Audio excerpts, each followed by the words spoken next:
Welcome to Telugu classes by Purnima. ఈరోజు వీడియోలో AP and డిఎస్సికి సంబంధించిన వ్యాకరణ అంశాలలో ఛందస్సు గురించి మరొకసారి గుర్తు చేసుకుందాం. ఈ ఛందస్సు ముఖ్యంగా పద్య లక్షణాలను తెలియజేస్తుంది. పద్యాలు ఎలా వ్రాయాలో, పద్యాలు వ్రాయడంలో పాటించాల్సిన నియమాలేంటో వివరంగా తెలిపేది ఛందస్శాస్త్రం. ఈ ఛందస్శాస్త్రాన్ని ఇప్పుడు మనం తెలుసుకుందాం. ఛందస్సు ముఖ్యంగా పద్య లక్షణాలను బట్టి ఛది అనే ధాతువు నుండి ఛందస్సు అనే పదం ఏర్పడింది. ఛందస్సునే ఛందము అని కూడా అంటారు.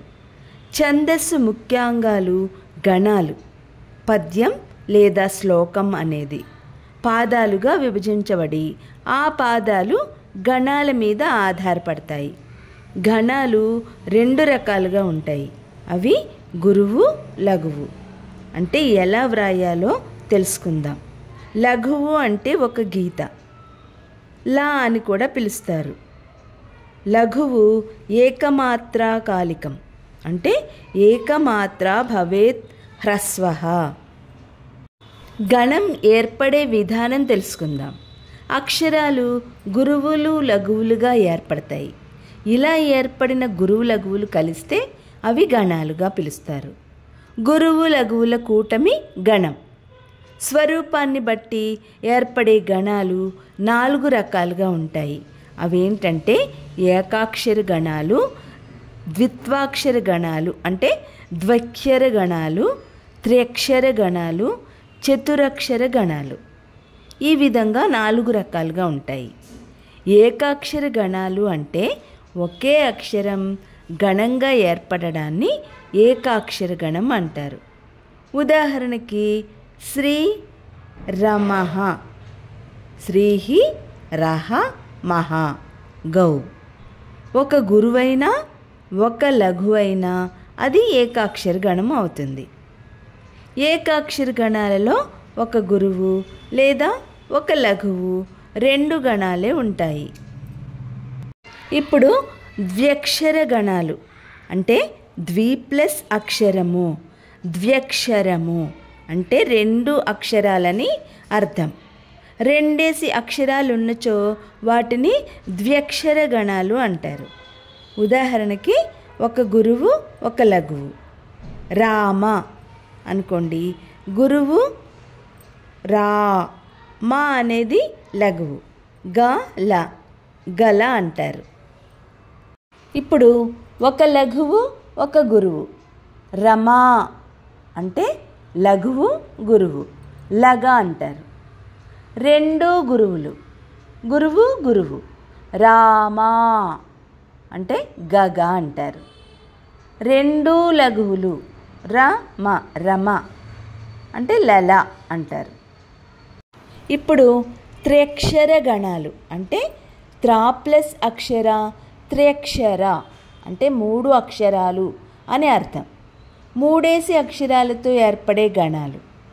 ఒక గురువు, 2 లఘువులు అన్నప్పుడు గురువు, లఘువు, లఘువు ఈ పద్ధతిలో ఉంటాయి. ఇప్పుడు వరుస క్రమంలో తెలుసుకుందాం. లక్షణం 1 ఆది గురువు, గురువు, లఘువు, లఘువు. భగణము రాముడు, ఉదాహరణ రాముడు.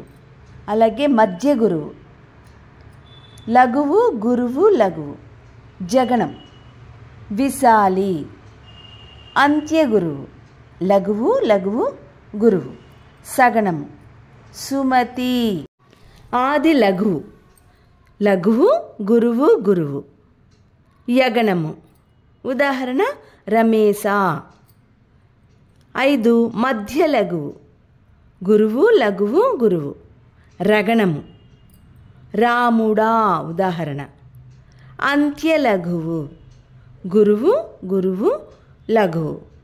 తగణము ఉదాహరణ శ్రీరామ. అన్ని గురువులు, గురువు, గురువు, గురువు.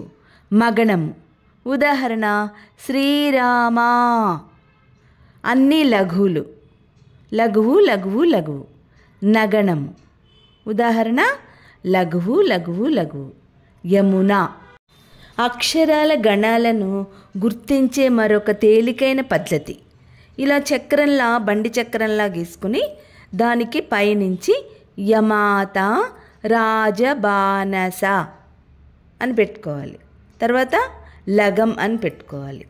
పెట్టుకుంటే యా దగ్గర నుంచి మొదలుపెట్టి 3 అక్షరాలు చప్పున 3 అట్లా విభజించుకుంటూ యమాత ఒక గణం.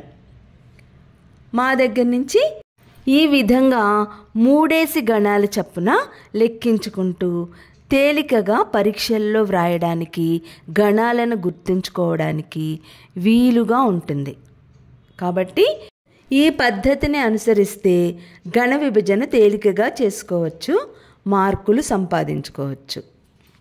ఈ వీడియో లైక్ చేయండి, షేర్ చేయండి. మరిన్ని ముఖ్యమైన వీడియోల కోసం సబ్స్క్రైబ్ చేసుకొని పక్కనున్న బెల్ ఐకాన్ క్లిక్ చేయండి.